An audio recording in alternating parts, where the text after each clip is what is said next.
Hey, what's up, and welcome to this episode of EST, the podcast for established church leaders by established church leaders. My name is Josh. My name is Sam, and welcome to the show. For those of you who are new, we're glad you're here. We've got a lot of new listeners, so thanks for tuning in. We've been around a while, but we're glad you finally showed up. Yeah, we are picking up new listeners. We're not only seeing that in the stats, but also just the way the communication's coming in. New people are like, I just discovered the show. I really like it. So yeah, thank you so much for listening. We hope that it is helpful. I told somebody the other day, EST is for all that stuff they didn't teach you in seminary. You need to go to seminary. You need to learn in some way. You need to get some training, but they're not built to teach you everything. So we're going to talk about some of that, including today's topic. You're not going to take a class on it, but it's going to be an interesting topic nonetheless. Yeah, what happened to the celebrity preacher is the question we're going to answer. And I'm sure some of you are tuning in simply because, or you're watching on YouTube. Hey, how you doing? So, I don't think it's too much clickbait. I don't think we're doing that too much here, but maybe just a little bit because, we'll dig in here in just a second. But we certainly want to thank our sponsor, Church Teams. Church Teams has been a faithful supporter of the show because they believe in churches, they believe in you, and they want to provide you resources that can help your church, particularly around all of the church management software systems. They do it all. I love their text message system. 97% of Americans text daily, and 90% of texts are read within 3 minutes. This is instant communication with your church. And guess what? Church Teams can help you do it in a way that will be just right for your church, whatever the size of church you are. So give them a call. They have a great offer for you at est.church. Again, that's est.church. You can get a free trial. Which is awesome, which is no risk. If you're like, hey, you know what? I've been needing to look into church management software. Well, guess what? Just go to Church Teams, get the free trial, give them that first shot. I think you will be pleased with what they have to offer. So thank you, Church Teams, for sponsoring the show. Yeah, very much so. All right, we're talking about celebrity preachers. Hey, so here's what I think. Do you remember that MTV show called Celebrity Deathmatch with the claymation creatures? I do vaguely, yes.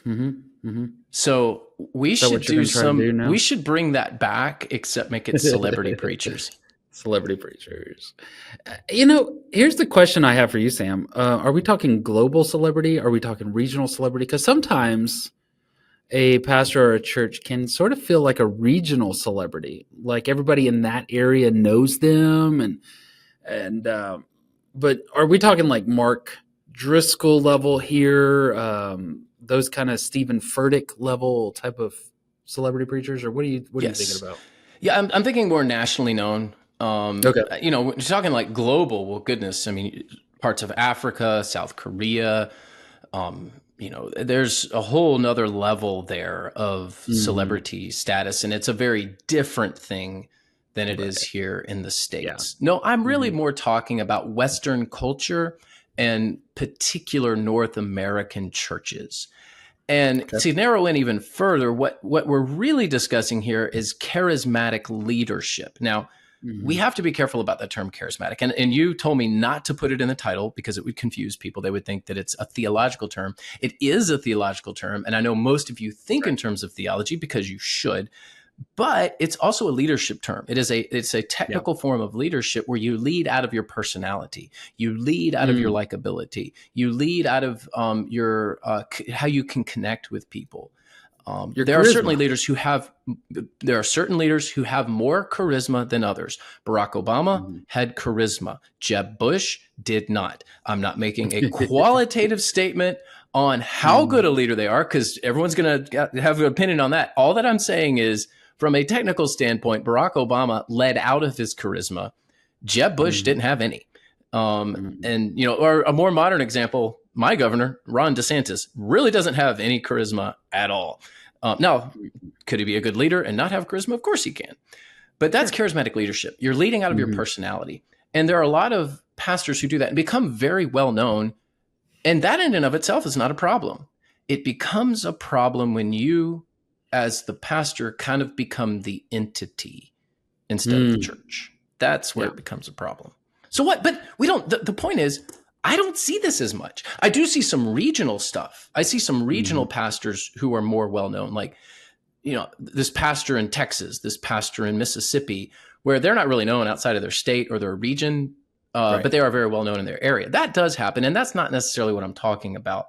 I'm just talking about those big names, and a lot of those big names are gone now. What happened? What do you think happened? Well, I mean, it depends on the one you're talking about, but obviously there's a few of them that just had massive moral failures or just crashed and burned. The real curiosity though is usually what would happen is somebody would rise on the scene, they would become incredibly well known. And a lot of times it's well documented, and we've talked about it a lot on this show and other shows. But the idea is that their platform outgrew their character, and so they weren't able to sustain that sort of leadership, and then they would fall, and then somebody else would shift right behind them. And I think what you're asking is the same question that I have: is why aren't there more shifting right behind them? What's happening there? So here's a couple theories I have. The strongest one I have is there's less of a desire for it. Now, in broken humanity, we're always going to have this desire to be known. And well, I mean, that's not even in broken. That's healthy. We all desire to be known and loved. And sometimes our broken understanding of that equates love with fame and notoriety and celebrity status. So there's that. But I do think by and large within Christian circles, there is this less of a desire for that to happen. A lot of the millennial pastors that I know, which are fully of the age to be on those sort of platforms and those stages, they just truly don't want to be known. They don't want to be famous at that level. It creates a pressure to be something that they're not. And so I think wisely that they're kind of shunning that sort of desire to be known. And so you'll see them with less of an emphasis on social media. You'll see less of an emphasis on, it used to be this thing where you turned all of your sermons into books. And then you had this way of like crafting all of your sermons into social media posts. And you were really just building your side brand. You had your own brand, and then you did what your church. I think that there's like a push against that because of all of the burnouts. I think there's also sort of like a renewed emphasis on the local, like instead of being like joshking.com, it's like, I am the pastor of First Baptist Louisville. That's really where my sort of like the scope of my identity resides. And I'm okay with that. And I want that to be the case. So that's sort of my major theory. I've got a few more, but what's your leading theory on this? Well, I think charismatic leadership comes in cycles. Okay. And we're in a down cycle right now, particularly in the church, because of a lot of the moral failures. And I think you're spot on with platform outgrowing character, which means they never had character in the first place. Right. So, well, I think they did. You just take, when you take like a 20-year-old and then make them like uber famous, they didn't have time to season. They didn't go through like the pastorate, your church of 6 people in Kentucky and, my church in Texas, that we had the same 20-year-old character. We just weren't shoved onto a platform that exposed it. Yeah, it needed some seasoning and development. So I'm not saying we should. Herbie used to take a smoke break. My one deacon. But getting in all those Union deacon fights. Yeah, getting in those deacon fights, getting in those committee struggles, getting the mean emails and stuff like that. It sands off our rough edges. It seasons us. It makes us more, endurance produces, trials produce endurance. Endurance produces faith. So that's just kind of what happened. And so they crashed and burned. It's sad. Yeah. Well, you can look at world history and see how people have gravitated towards charismatic leadership. So this is nothing new. And again, charismatic in the terms of people attaching themselves to the leader through personality. Not through success, not through not through your platform. If you're a politician, like here's what I'm going to do. The platform is the personality. I guess that's the better way to say it. It's not your policies. It's not your successes. It's your personality. And let me just say this: if you have charisma, you should use it. Like if you're a leader and you have charisma, absolutely, it's a gift, and you should not shun that gift. You should develop that gift. You should use that gift. Goodness, the best preachers out there many times are those who have charisma, because people enjoy listening to them. Yeah. So please use your charisma. What you can't do though is to use it to the point to where you prop yourself up over whatever institution you're leading. And in this case, that's the church. And I think that's where a lot of people pushed back on some of these leaders, because they used the church as their platform. And I think that's when it became a problem. It's like, no, you're supposed to serve your church. The pastor is supposed to be the chief servant of the church. I think the father is supposed to be the chief servant of the home. What happened was, hey, I'm gifted. Hey, I've got a lot of people following me. Hey, this whole internet thing means we can stream sermons now. And the pastor became the institution instead of the church. Yeah. And I think that's when you get into and that could happen at a company. That can happen. I mean, just look at Elon Musk and everything there. I mean, he's kind of doing the same thing. And there's a lot of people a lot of investors who were saying, I don't know if this, like, we loved it when it was, bringing the company up, but now it might be that the company is getting pushed down because of liability. It becomes your personality can become a liability. So charisma is not all that. That's the first point that I want to make. But I will say this: why aren't they around anymore? Well, what gave rise to them in the first place was distrust in institutions. So if we're not trusting the institution, well, maybe we can trust this individual. But now we're cycling back the other way, where all these individuals failed us. Well, where are we going to put our trust? And now we're in a just complete mess of a culture, and mess. The church is a mess too. So I do think that it was generally not good for the church, because the people that got a lot of attention were the ones who really couldn't handle it. Let me just say that. Yeah. Okay. So here's another factor that is clearly coinciding. And you're the statistician, so you know more about whether or not this is a, whatever you call it, a lag or a lead, or if it's a tail wagging the dog. But here's another thing. And I'll particularly point out the Southern Baptist. Southern Baptist had... Dun, dun, dun! Every time you say Southern Baptist, I'm going to do that. Okay. They had we had this whole mechanism for taking a personality, say an author or a preacher, and, essentially manufacturing fame. We could print, publish, and sell their curriculum, and we had a built-in network of churches that we could just push it to. And then we had all of these sort of standard Bible conferences, the one in Jacksonville, Florida, other ones like that would spotlight that name, right? And so, like, with that sort of spotlighting, that sort of branding, that sort of publishing, with the demise, or the maybe demise is a stronger word than we want to use currently right this moment, but with the weakening of denominations, you don't have that mechanism in place that is going to immediately explode these people onto the scene. And so, like, when one falls, you can't just shove another one out there, because you don't have the tools. We don't have the Bible conferences anymore.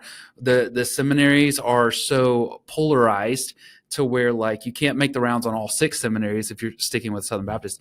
You can only go to one, and it's tribal. It's become more tribal. And so I think that this massive celebrity presence is going more into a tribal category than it is going to be just denominational wide. And so the Presbys had their mechanisms, which would make their very famous people, and that's good for its time. But now they've had splits. Same with the Methodists, and then the Southern Baptists haven't had as many. Haven't had a public split yet. recently, since about 20, 30 years ago. But internally, it's so fractured that there's no one name that can just go out to the front anymore.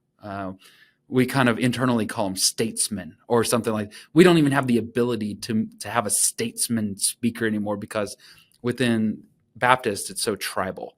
And I think that, and again, kind of like your charismatic statement, I'm not making a quantitative statement on this or a qualitative statement on this. I'm just saying that is how it is.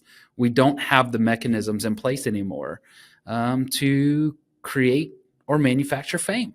And when you compare that, or when you put that together with a lack of wanting to be famous and a distrust of individuals in large positions of influence, you're not going to get a famous person anymore. And so that's kind of the cycle we're on. I'll also say this: charismatic leadership is more than popularity. Leadership is more than influence. And charismatic leadership is more than popularity, because you can be popular and not lead. You can be influential and not be a leader. So this is the idea that someone not only is popular, but also has authority. So you have to kind of pull that in as well. Yeah. I will also say this: charismatic leadership is different than being a statesman. You mentioned statesmanship. Yes, 100%. You can be a very good statesman, right, and not have a charismatic personality. Yeah. So this is something that's even more than just statesmanship. And I think that part of the reason we're seeing less celebrity preachers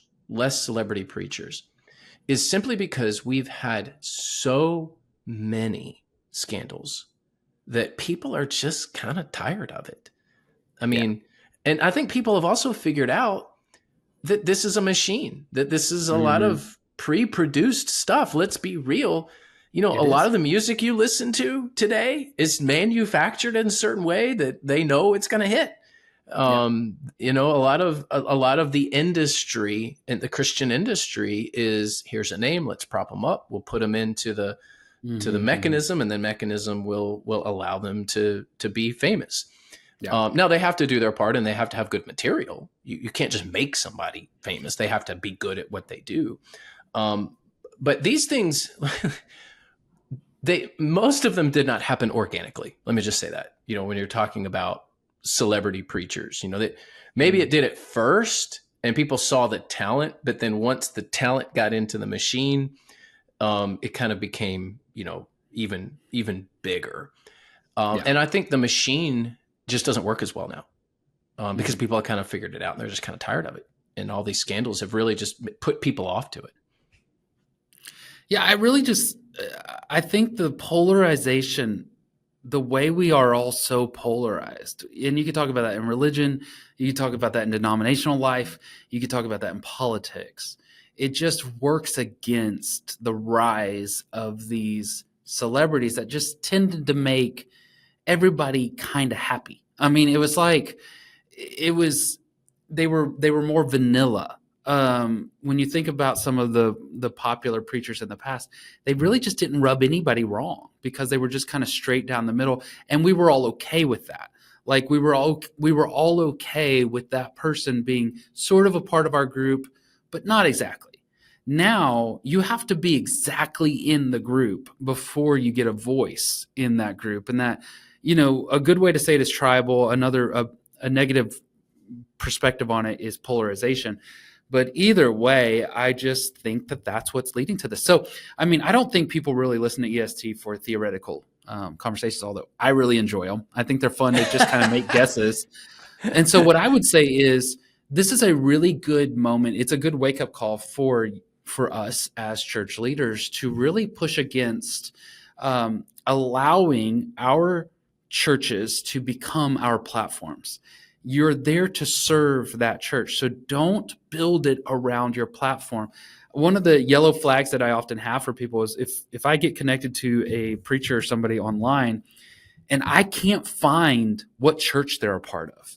It's their personal blog, their personal sermons, it's all this stuff that's all branded with their name. That's a yellow flag for me. it's maybe a red flag, because I'm like, don't you love your church? Isn't that what you want to push and promote? And so I would just really challenge those who are listening to make it much more about the mission that you are a part of instead of you. You are platforming, you is not the answer. And so what we can see with this rise and fall of celebrity pastors and preachers, and the lack of what's going on behind it, is it's just futile. It is just a wasted pursuit. Do you remember the book scandal that some of these celebrity preachers got caught up in? Yeah. And our Yeah. listeners may not quite know what that was. And it's a bit nuanced and kind of in the weeds here a little bit. But there was some mechanism, like some people figured out, and I'll just say people, I'll just be pretty general here because I don't really want to call anyone out, even though I know the names and the parties involved.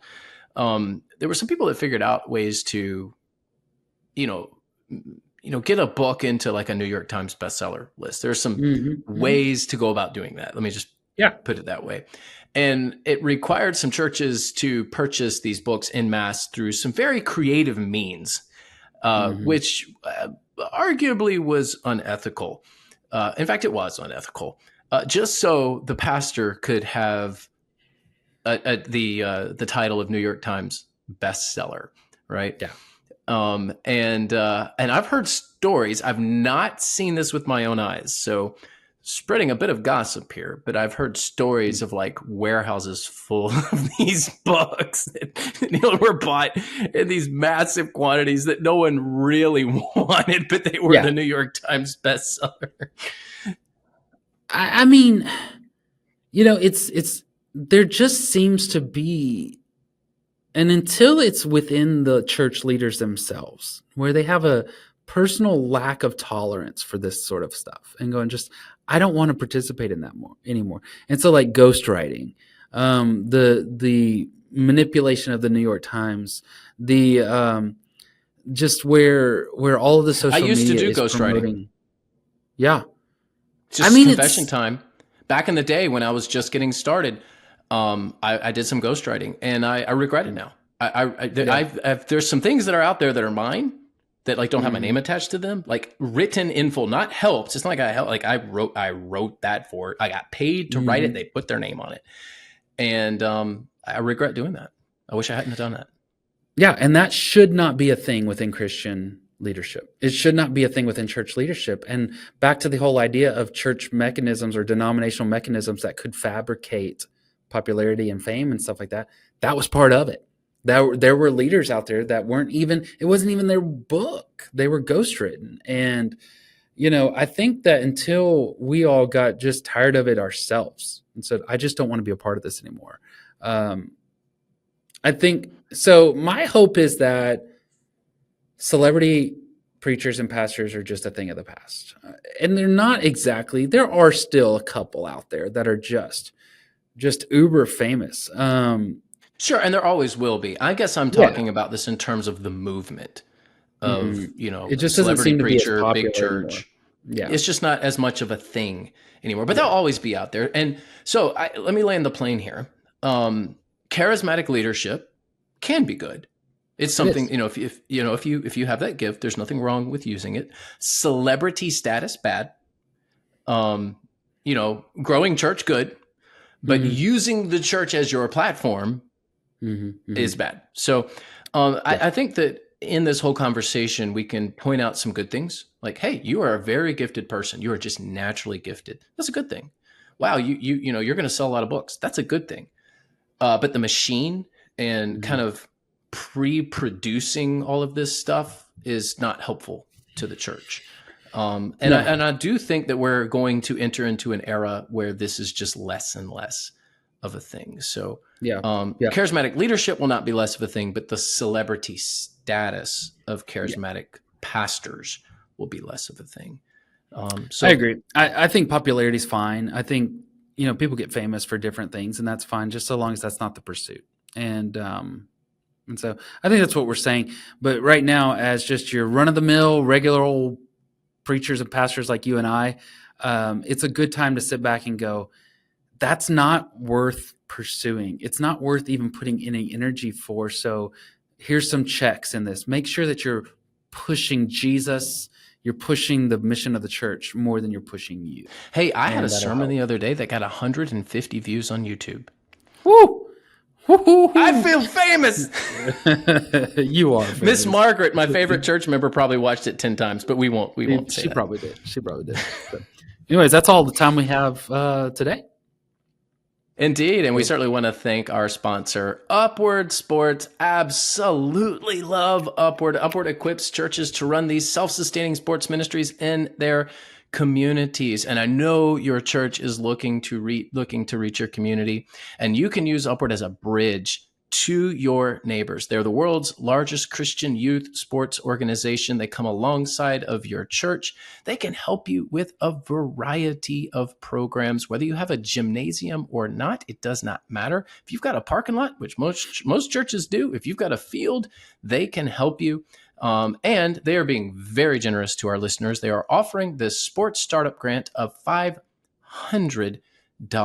You heard that right, $500.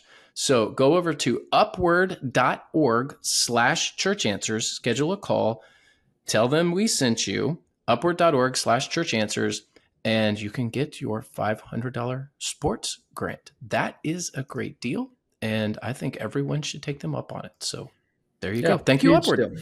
Yeah, thank you, Upward, and thank you for listening to EST. If you would, please help Sam and I become famous by sharing our podcast. Let everybody know about how awesome we are so that he and I can be celebrities. And we will catch you next week. Peace. Upward Sports equips churches to run self-sustaining sports ministries in their communities. Whether you're a sports fanatic or on staff at a church, Upward Sports will give you all the tools you need to run a first-class sports ministry that allows you to reach families in your community.